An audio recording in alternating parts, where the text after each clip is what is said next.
Yo yo yo, salut les turfeuses, salut les turfs, bienvenue pour un nouveau pronostic de Benoît Requin. Ok, place au pronostic du quintet du mercredi 8 mars, direction Amiens pour la première étape du Grand National du Trot attelé 2900 mètres, 16 partants en réunion, une course, une indice de confiance 3 sur 5.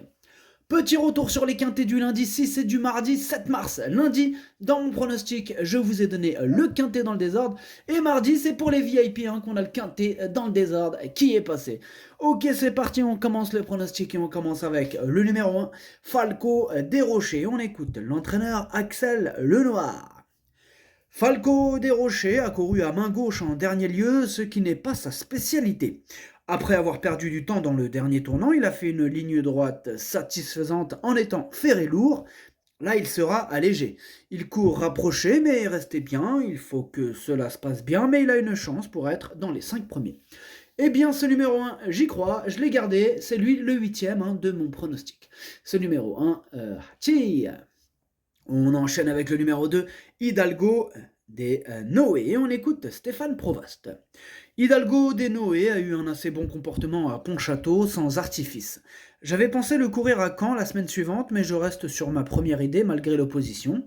Il a volontairement peu couru il a volontairement peu couru cet hiver avec ce Grand National du Trot en tête. Il est très bien physiquement, il est à l'aise à droite et part au premier poteau, il a toute ma confiance pour lutter pour la victoire. Eh bien, ce numéro 2 me plaît bien, je l'ai gardé assez haut en 4e position. Ce numéro 2, Yomi. On passe au numéro 3, Flash de Véli, on écoute Sébastien Ernaud. Flash de Véli n'était pas vraiment dans sa spécialité aux montées, il n'a pas couru depuis le 22 janvier faute d'engagement dans ses cordes. Il devrait s'en aller dans le sud après cette course car Vincennes n'est pas son fort. Il est bien, mais ce n'est pas une priorité. Cela dit, il peut prendre une place, il a pour lui sa maniabilité, un atout sur cette piste, il est mieux caché. Eh bien, ce numéro 3, il me plaît aussi, je l'ai gardé en 5e position. Ce numéro 3, Doi. On enchaîne avec le numéro 4, Audi Partner, et on écoute Thomas Malmqvist. Audi Partner aura des ambitions, sa dernière prestation m'a convenu, il a l'air au mieux à l'entraînement et tourne bien à droite, je le pense capable d'être dans les 3 premiers. Eh bien, ce numéro 4 fait partie de mes préférés, je l'ai gardé très haut, en 3e position. Ce numéro 4, Daisani. On passe au numéro 5, Emancourt Bléquin, et on écoute Jérémy Koubiche. Emancourt-Bléquin s'est retrouvé trop loin en dernier lieu et c'en était fini de ses chances. Lors de sa sortie précédente, je l'avais mené un peu trop offensif. Il faut absolument lui masquer l'effort. Il est bien, mais a l'inconvénient d'affronter de plus jeunes que lui. Cela serait super s'il terminait 5e. Eh bien, ce numéro 5, en revanche, je ne l'ai pas retenu. Donc voilà, pardon, 1, 2, 3. Il intéressera les amateurs de champ réduit, question de feeling en cas de défaillance. Ce numéro 5, Kiken. On passe au numéro 6, Express du Gers, et on écoute Stéphane Provost. Express du Gers se comporte bien le matin, il va faire son possible au premier échelon. Il est assez pratique et tentera d'accrocher une allocation. En tout cas, il est prêt pour assez bien courir d'entrée de jeu. Eh bien, ce numéro 6, je l'ai écarté. Ce numéro 6, Caqueux. On enchaîne avec le numéro 7, Fame Music, et on écoute Mathieu Mautier. Fame Music n'a pas été très performante cet hiver à Vincennes, même si c'était un peu mieux dernièrement en courant calmement.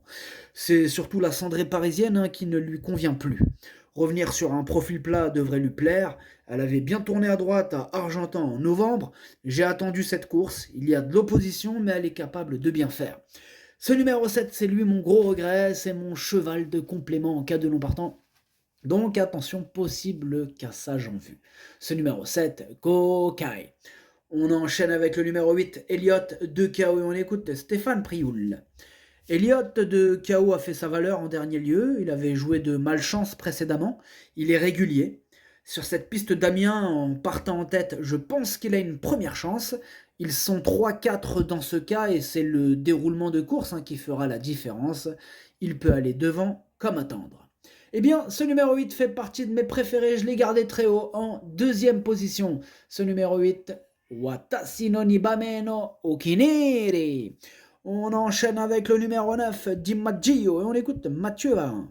DiMaggio est à la maison depuis 2 mois, je le travaille à la plage, aussi j'ai du mal à évaluer sa capacité à s'adapter à main droite. De condition il est bien et tonique, il court souvent une bonne valeur sur la fraîcheur, il va faire de son mieux, il n'est pas incapable de se glisser en fin de combinaison d'entrée. Eh bien, ce numéro 9, c'est un regret, c'est mon deuxième cheval de complément en cas de non partant. Donc, méfiance, méfiance. Ce numéro 9, Idomeno Kai. On enchaîne avec le numéro 10, Haribo du Loisir. On écoute Laurent-Claude Abrivard. Haribo du Loisir découvre un très bel engagement au premier échelon. Le changement de piste va lui être bénéfique. Par contre, Amiens est une petite piste à main droite. Si le matin il négocie très bien les virages, il avait galopé à mêlée du Maine lors d'un essai à droite. S'il ne bouge pas, il a sa place sur le podium. Bon, à part cette question de corde à droite, hein, on va voir. En tout cas, ce numéro 10, moi je l'ai gardé, mais plutôt en bout de combinaison. Ce numéro 10, Nanaï. On passe au numéro 11, I Love Me, on écoute Tony Lebellé. I Love Me ne peut pas trouver meilleur engagement et je l'ai préparé pour ça, c'est sa course, elle n'aura besoin de personne. Bon, là, le message est clair, hein, elle n'aura besoin de personne. En tout cas, ce numéro 11, c'est mon préféré, je l'ai installé en tête. Ce numéro 11, Okenere. On enchaîne avec le numéro 12, Deganawida, et on écoute Stéphane Provost. Deganawida reste sur une sortie très correcte, il va évoluer sur la montante. Ici, il rend la distance et sa marge de manœuvre est restreinte. Il a des gains désormais, mais il n'est pas hors d'affaire pour une petite place. Je lui remets le bonnet et le défaire des entailleurs. Deganawida, bien connu à ce niveau de compétition, c'est un spécialiste de la disqualification. En tout cas, il n'est pas très régulier, ça c'est clair. Voilà, tout ou rien pour Deganawida comme d'hab. Ce numéro 12, Kiken. On passe au numéro 13, Émir de Rebomar, et on écoute Mathieu Varin. Émir de Rebomar n'a pas été revu depuis quasiment une année. Il est à la maison depuis novembre, mais il a été retardé par un coup de sang. Donc on disait, j'ai pris mon temps et il effectue sa rentrée. Il n'a pas de chance à 25 mètres. Cette course va permettre de lui redonner du rythme. Il va enchaîner les courses avant de revenir remonter le 8 avril. Eh bien, ce numéro 13, lui, je ne l'ai pas retenu, je l'ai carrément écarté. Ce numéro 13, Caqueux. On passe au numéro 14, Esalio Smart, et on écoute Pierre-Louis de Sonnette. Esalio Smart a couru offensivement début février, ce n'est pas le cheval à faire ça. On a soigné les poumons après cela, et il a gagné récemment. Il ne fait que de l'entretien depuis. Cette course arrive un peu vite dans le programme, mais cela reste une bonne course. Rendre la distance à Amiens n'a rien d'évident. Par contre, vu l'opposition, la course devrait être rythmée. On vise une place. Eh bien, ce numéro 14, je l'ai gardé, mais plutôt en bout de combinaison. Ce numéro 14, Dokei. On enchaîne avec le numéro 15, Derby du Dollar. Et on écoute Stéphane Provost. Derby du Dollar connaît des petits problèmes de santé de façon récurrente. Aussi, il ne peut être exploité au mieux. C'est dommage car il a de l'envie et encore les moyens de bien faire. Ici, ferré à 25 mètres, ses chances sont très limitées. Ce numéro 15, je ne l'ai pas retenu. Ce numéro 15, Caqueux. Et on termine avec le numéro 16, Galatégie. On écoute Thomas Chalon. Galatégie a repris de la fraîcheur après avoir couru en début de meeting. C'est une rentrée, mais il court souvent bien frais. Cette course va l'avancer pour la suite du tournoi et la prochaine étape. Rendre la distance à Amiens s'annonce difficile. Le profil à main droite va lui convenir. Avant coup, une 4 ou 5e place serait déjà très bien. Ouais, ça serait déjà très bien. Bon, moi, ce numéro 16, je ne l'ai pas retenu, mais bon, après, question de feeling, en cas de défaillance pour les amateurs de champ réduit. Question de feeling, vraiment, là, c'est feeling. Le pronostic, ça donne 11, 8, 4, 2, 3, 14, 10. Merci d'avoir suivi cette vidéo. N'hésitez pas à mettre un pouce bleu si la vidéo vous a plu. Vous aidez ainsi grandement la chaîne. Pour accéder à tous mes tickets pour la course du Quintet, rendez-vous directement en description de la vidéo. À jouer avec modération. Bonne chance. Chopez-le-moi. Ciao.